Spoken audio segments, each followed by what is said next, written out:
now we're down to 51 players. Definitely just check it if it gets to us. Yep. See it, Queen Jack 10 flop. That's a pretty damn good flop for our hand. I'm gonna go ahead and leave the value. Under the gun is kind of a moron, so he could have limped a big hand, which is stupid, but it's not something out of the realm of possibility. But I think he would raise here if he did.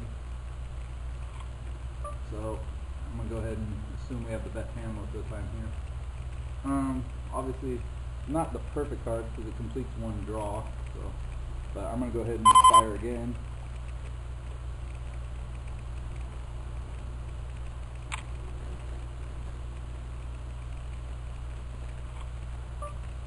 And that's a pretty good card. Some of the draws have missed. I'm just going to check.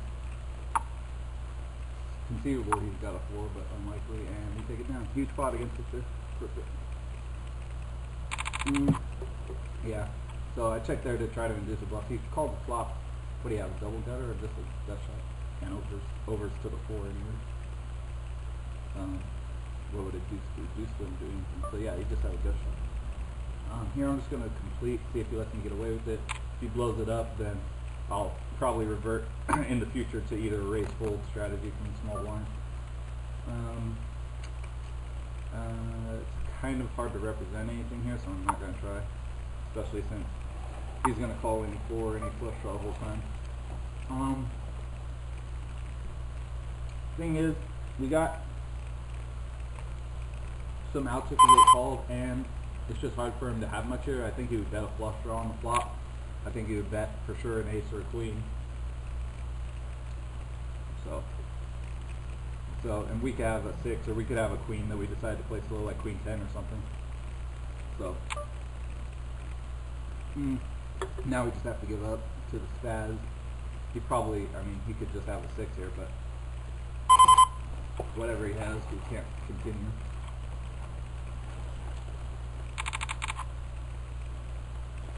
The bet there is okay because,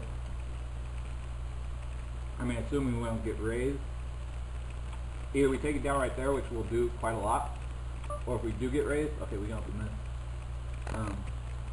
If we do get raised, we have an easy fold, and then if we get flatted, we sometimes have outs to an 8, a 7, or a 5, a 5 for sure, but then sometimes even to an 8 or a 7.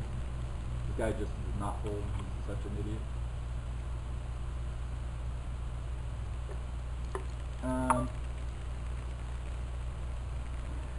This is a fairly good board to c-bet in general, but just against this guy, I think I'm just going to give up more or less, see if I can hit a card.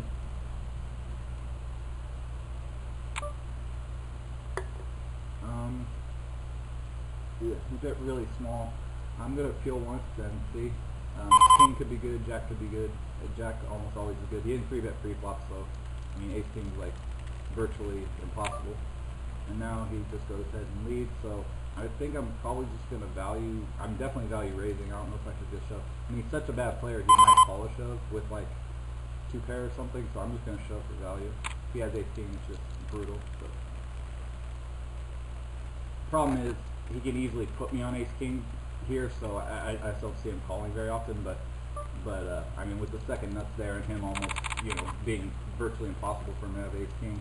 The auto raise, it's only a matter of sizing, and against a good player I might size it such that that, you know, smaller to induce a light call, but against a total fish cake like he is, I just decided to go for the whole kit and caboodle. And this guy shows to be pretty gross. He's got about 15x, but his shoving range is going to be fairly narrow, so it will be pretty gross, and he just calls, so that's okay. So he probably doesn't know what he's doing because competent players either shoving or folding there. So I'm going to go ahead and see that this. It's a decent flop for the type of hands that he would defend. If he check raise, if he check shoves, we're just going to fold clearly. We do have the ace of spades. Checking back here is not the worst, just because we have the ace of spades. So then there's some turn cards that we can flat if he leads into us, but Yeah. So this guy's obviously an idiot because any competent player there is either shoving or folding pre. And he didn't, therefore he's not competent.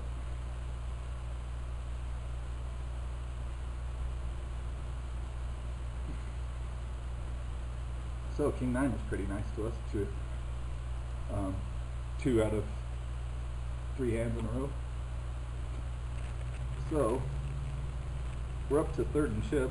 This guy who was chip leader for a long time is now low because he's just an absolute sputard, just gigantic monkey. And we're down to 45 players, so let's get it done. Let's get her done. Let's get her done. I'll let your boy.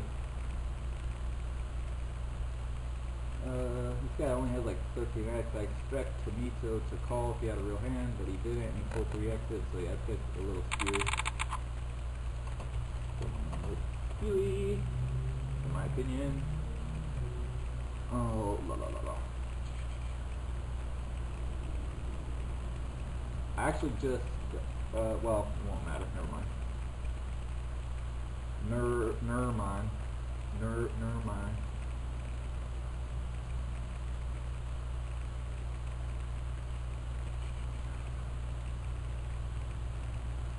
The Mickey Mouse Clubhouse. Sorry, my kid watches Mickey Mouse Clubhouse, so I sing it sometimes.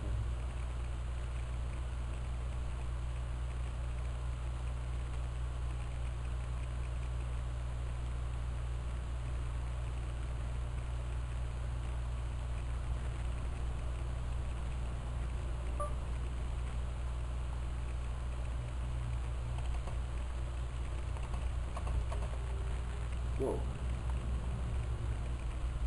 Alright, so let's get this out. What the hell is going on?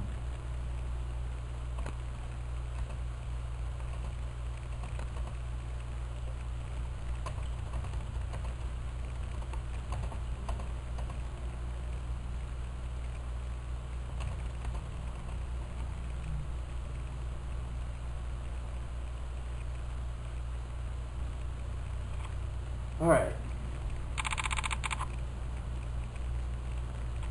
So this looks like it's going to end up being a multi-part video for sure. I mean, I'm already an hour and 5 minutes into this video. And I already created a 40-minute video of the early stages of this tournament, which I also already uploaded on PokerTube. But yeah, I'll be uploading this too. This guy rebets a fair amount, seems like.